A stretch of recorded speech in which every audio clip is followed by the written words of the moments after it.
So good afternoon, Geetam. Can we hear some noise? Yes, that feels beautiful. It feels like we are alive, we are on campus, and we are together. So one more time. So I must say, this is the first campus, at least I'm personally visiting since the pandemic hit in Feb, and your energy is amazing. So thank you for being here, and thank you for being so high in energy as well. Great. Thank you, Raghav, and the Coursera team actually for visiting Geetam. And we are very, very delighted and excited, and I think this crowd is amazing. So let me see a show of hands. How many of you have taken a Coursera course? At least one. I wish it was 100%, but yeah. Raghav, you don't count. Your hand doesn't count. But great, and we'd love to hear more from you. We hope this is just the beginning of our journey. This is a very, very exciting platform for us, and when you were registering, many of you had asked questions, right, that I actually have curated, and I'm going to ask Raghav. So one of this, let me start, Raghav, maybe with the first question that students, again, they are just joining. And as Bharat, I think he left a very important, point he made is finding what your purpose is, right? And you join a college because some recommendations are made, you feel there's a good career option. But again, sky is the limit, and you have a very interesting academic as well as experience trajectory. You started with DYP as a mechanical engineer, and then you went to NIFT, and then you went to INSEAD and did your MBA. Maybe if you could tell the students about your journey and then follow it up with your career path as well. Sure. So I've always believed your purpose can change, right? So that's the approach that I've taken a little bit. I've worked for roughly about 24 years, and I've had 3 careers. And the good thing has been that every time I've gone and got an education, I've applied it in my career. So I went to Pune University, studied mechanical engineering, and then my family had a business in the retail industry. So I went to NIFT Delhi and studied how to manage a fashion business. And then for the first 8 years of my career, I worked in manufacturing. I worked in apparel manufacturing. So what I learned in engineering in NIFT, I applied that. And it was nice because I worked in India, I worked overseas as well. And then I got a little tired of that, so I said, let me try something else. So I went and did an MBA. This was in Europe for some time. And then I finished that and I said, look, I want to work as a management consultant. I want to advise companies on what they should be doing. And for roughly about 7-8 years, I had a fairly, even if I say it myself, jet-setting kind of a lifestyle where I was working in London and working with companies there. So that was the second part of my career. And the third piece of my education was not actually in college, but my own startup. So I actually launched an online business and ran that for 2 years. It did not succeed, so eventually we shut it down, but I learned a lot. And then the last 8 years of my career has been working in consumer internet businesses. I've been at Coursera for 5 years. And when I joined Coursera, we were serving about 10 lakh learners in India. Today we serve close to 1.5 crore learners, so that business has really grown quite significantly. But that's been my 3 careers with changing purposes, if you will. Okay. No, that's great. And one of the best things when I read about you, it said that you're passionate about consumer internet and entrepreneurship. And the business that you started was in bakery. So maybe, we say failures are our best teachers. Can you share some insights, anecdotes that you think would be interesting for all of us here? Yeah, I think when you start your own business, the first thing that it teaches you is that cash is king. When I did my MBA, the faculty in finance would talk about this a lot, that cash is king. And many of you are just coming into college, you might not appreciate this term as much. But when you're starting your own business, being able to manage your cash is absolutely important. I think for college students also, probably the canteen money, right? You need that. So I'm sure cash is king here as well. I think the second thing which I learned was that when you're starting something new, the initial team that you start with is very important as well. And how is that team working? What's your camaraderie and so on? So at Coursera, for example, when we started in India about 5 years ago, we put up a team of 10 people and 8 of us are still at Coursera. So how do you start a team which you get along with is very, very important as well. And then the third thing which I think I would say, which is important in your own business, is who is the customer that you're trying to serve, and is there a large number of customers that you're trying to serve is also important. So when we started this online bakery business, there was only a small number of customers that one could serve. But at Coursera, we can serve crores of people in India and millions of people outside the country as well. So just understanding your market extremely well is important as well. Sure. No, that's brilliant, and it's great to hear from you about your experiences. Maybe to piggyback a little bit on that, is like, we say education prepares us for our future. And one of the things with Indian traditional education is that, and again, you are freshly coming to college, so you've been in the school environment where we are always told, right, what to study, when to study, the subjects, what exactly is covered in each subject.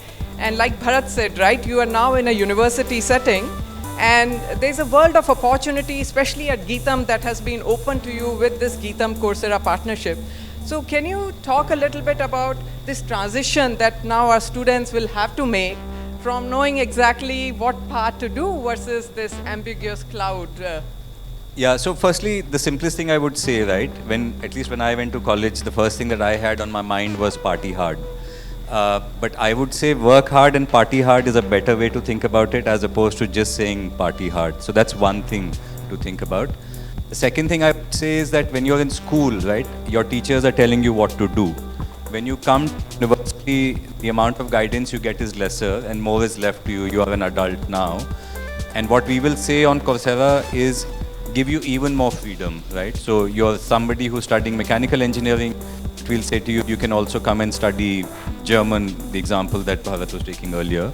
So that's what I would say, that be able to embrace the freedom that you get, but also importantly work hard and party hard at the same time.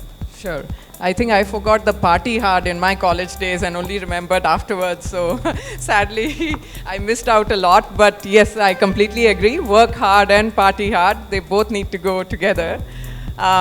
Maybe following up on this thought is, I think students have a lot of choices now. Like you can study different areas and so on and so forth. I think one key point is that you might get lost, right? I think from a Coursera platform, you offer like 8,000 courses.